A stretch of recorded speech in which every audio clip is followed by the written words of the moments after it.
जो आज हम पढ़ने वाले हैं क्लास 9th के मोमेंट्स का chapter number 1 the lost child, जिसे लिखा है मुल्क राज आनंद ने।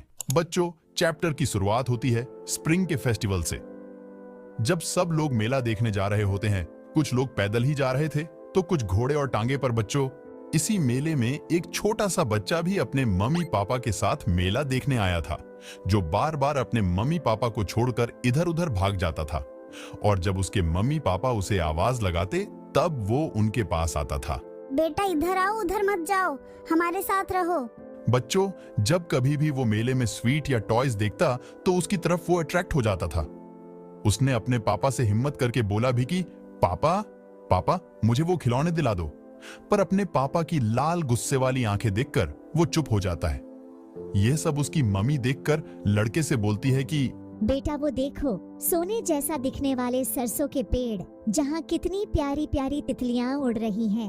बच्चों, यह सब देखकर लड़का कुछ समय के लिए खिलौने भूल जाता है और अपने मम्मी पापा के साथ चल पड़ता है। और कुछ समय बाद फिर कहीं चला जाता है। उसके पेरेंट्स फिर उसको आवाज लगाते हैं, बेटा कहाँ हो, आओ हमारे पास आओ।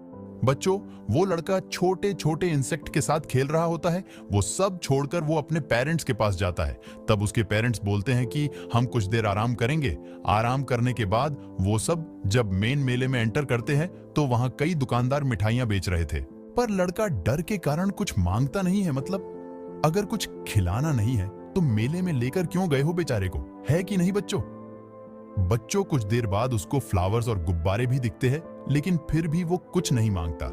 बाद में उसको एक सपेरा भी दिखता है, पर अपने पेरेंट्स के कहने पर आगे चला जाता है, क्योंकि उनके पेरेंट्स को डर था कि उसे स्नेक काट न ले। बच्चों, यहां तक तो ठीक था, पर जब लड़का वो गोल गोल घूमने वाला झूला देखता है तो वो अपने पेरेंट्स से बोलता है कि मुझे इसमें बैठना है तो बैठना है। पर उसके मम्मी पापा पीछे से कुछ नहीं बोलते। मतलब कि बच्चों, हुआ ये था कि लड़का आगे आगे चले जा रहा था। उसको लग रहा था कि उसके पेरेंट्स पीछे हैं, पर असल में ऐसा नहीं होता। लड़का आगे निकल गया था। बच्चों, लड़का एकदम डर गया था। वो बस चिल्ला रहा था, मम्मी पापा मम्मी पापा। कुछ देर बाद एक आदमी उसे देखता है और पूछता है, अरे बेटा तुम कौन हो, रो क्यों रहे हो, तुम्हारे पेरेंट्स कहाँ हैं?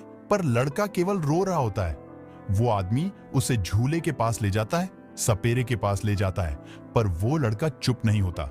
बस वो मम्मी पापा ही चिल्ला रहा था। बच्चों, वो आदमी लड़के को वो हर चीज दिलाने को कहता है जो उसे चाहिए था, पर वो फिर भी नहीं चुप होता।